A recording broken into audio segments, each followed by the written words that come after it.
Part 1 जो है आप लोगों ने सुना था कि बन डीएसपी लौटूंगा, बन डीएसपी लौटूंगा।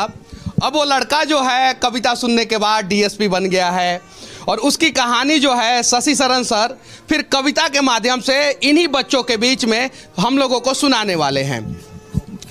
सर वो पंक्तियां मैंने कही थी, उसके बाद आज मैं कह रहा हूं कि बाप खींचता रिक्शा मां मांजती थी बर्तन, बाप खींचता रिक्शा मां मांजती थी बर्तन, खुद से आंख मिला ना पाता तोड़ दिया मैंने दर्पण, उस टूटे दर्पण में मुझको मेरी टूटी किस्मत दिखती थी, मैया मेरी सबसे छुपकर हर रात सिसक कर रोती थी। बापू का संघर्ष बड़ा था, जमाने भर से ताना था, बहन आधा पेट थी खाती, भूख नहीं है बहाना था, फटे जेब थे फटे थे कॉलर उनको भी सिलवाना था, बापू को था दर्द बहुत पर रिक्शा खींचने जाना था। कलम के साथ ही रिश्ता था, कलम दिन रात में घिसता था, हाथों में पर गए छाले पर जरा नहीं सिसकता था, नैन में तेरे जो सपना था वो हम सब का अपना था और उसको पूरा करने को मुझको तो आग में तपना था। छत जो घर की टपक रही थी उसको भी तो भरना था, जिस कर्म को जन्मा लाल तूने उस कर्म को पूरा करना था, पर्वों से नाता तोड़ दिया, घर से भी मुख मोड़ लिया, पत्थर बहुत थे राहों में गिन गिन कर सबको तोड़ दिया, तो मैया को अब बतलाना है सपना उसका साकार हुआ और देख लाल आज उसका वर्दी में तैयार हुआ।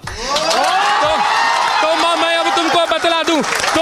तो मां मैं अब तुमको बतला दूं, पहले वाली बात नहीं, वो पहले जैसे दिन नहीं और पहले जैसी रात नहीं। अब बहना को कह देना आधा पेट न खाना है और कह देना पिताजी से अब खर्चा नहीं भिजवाना है, न तुझे मांजना है बर्तन न बापू खींचेगा रिक्शा, देख सब दुख दूर किया पूरी कर दी हर इच्छा, देख सब दुख दूर किया पूरी कर दी हर इच्छा। कठिन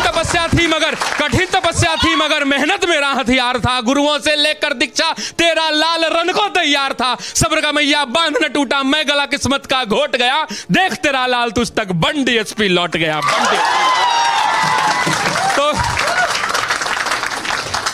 इसको बोलते समय और लिखते समय मैंने जाने कितने रातों को मैंने गवाया है हमने जी इसके पार्ट 2 के लिए, और बस उम्मीद यही है कि ये छात्र जो गांव-गांव से निकल के आते हैं, कितने लोग इसमें किसान के बेटे होंगे मैं नहीं जानता, ये ऐसी कमरों में बैठकर पढ़ रहे हैं क्योंकि इनके माँ बाप जो हैं खेत में इस भरी दोपहरी में बैठकर हल जोत रहे हैं, ये वैसे परिवार के बच्चे हैं।